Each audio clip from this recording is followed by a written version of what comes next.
জেলা সভাপতির পদ হারালেও কমেনি দাপট। মহামিছিলে স্পষ্ট হল অনুব্রতর ক্ষমতা। বীরভূমের দাপুটে তৃণমূল নেতাদের মধ্যে একজন তিনি। গত বছর গরু পাচার মামলায় জামিন পেয়ে বাড়ি ফেরার পর থেকেই ফের রাজনীতির ময়দানে সক্রিয় হয়ে উঠেছেন অনুব্রত মণ্ডল। যদিও সম্প্রতি জেলা সভাপতির পদ খুইয়েছেন কেষ্ট, কিন্তু তাতে তার দাপট যে একটুও কমেনি তা রবিবারের মহামিছিলে স্পষ্ট হয়ে গেল।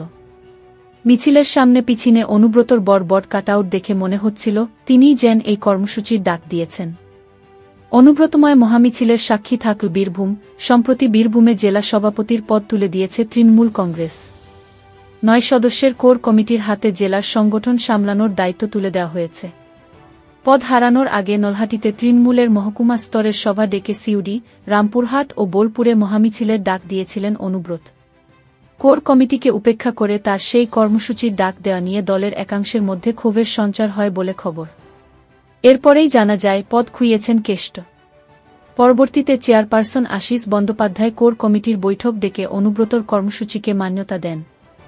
সেই অনুযায়ী গতকাল বিকেলে রামপুরহাট শহরে মহামিছিল হয়। মিছিলে হাঁটেন রামপুরহাটের বিধায়ক আশিস বন্দ্যোপাধ্যায়। অন্যদিকে হুটখোলা গাড়িতে দেখা যায় অনুব্রত মণ্ডল ও কাজল শেখকে। আগে ছিল অনুব্রতর গাড়ি। সেখানে ছিলেন লাভপুরের বিধায়ক রানা সিম ও সিউড়ির বিধায়ক বিকাশ রায়চৌধুরী। অন্যদিকে কাজলের গাড়িতে ছিলেন জেলার 2 সাংসদ শতাব্দী রায় ও অসিত মাল। জানা যাচ্ছে গতকালের মিছিলে তৃণমূলের কর্মীরা অনুব্রতর নেতৃত্বে লড়াইয়ের স্লোগান তোলেন। সেই সঙ্গে মিছিলের সামনে পিছনে দেখা যাচ্ছিল কেষ্টর বড় কাটআউট। পদ হারালেও কর্মী সমর্থকদের মধ্যে তৃণমূল নেতার জনপ্রিয়তা যে অটুট রয়েছে সেটা কার্যত পরিষ্কার হয়ে যায়। মিছিল শেষে মঞ্চে না উঠে দলীয় কার্যালয় হয়ে বোলপুর চলে যান অনুব্রত। আশিস বন্দ্যোপাধ্যায় মঞ্চে আসার ডাক দিলেও তাতে কর্ণপাত করেননি কেষ্ট। এই নিয়ে আশিস বলেন, অনেক মানুষ এসেছিলেন, মানুষের চাপে উনি আসতে পারেননি, তবে আমাদের মিছিল সর্বাত্মক।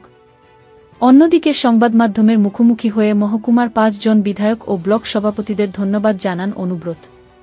সেই সঙ্গেই দলীয় কর্মীদের উদ্দেশ্যে বলেন, আপনারাই দলের সম্পদ। আমাদের ডাকে সাড়া দিয়ে আপনারা যেভাবে এসেছেন তার জন্য ধন্যবাদ জানাই। জানা যাচ্ছে এদিনের মহামিছিল নিয়ে রামপুরহাট শহরে কোর কমিটির তরফ থেকে যে ব্যানার দেওয়া হয়েছিল সেখানে জেলার কোর কমিটির সদস্যদের ছবি ছিল।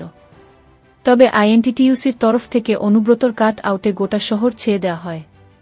উল্লেখ্য, বীরভূম তো বটেই, গোটা রাজ্যে তৃণমূলের বাহুবলী নেতাদের মধ্যে একজন হলেন অনুব্রত মণ্ডল।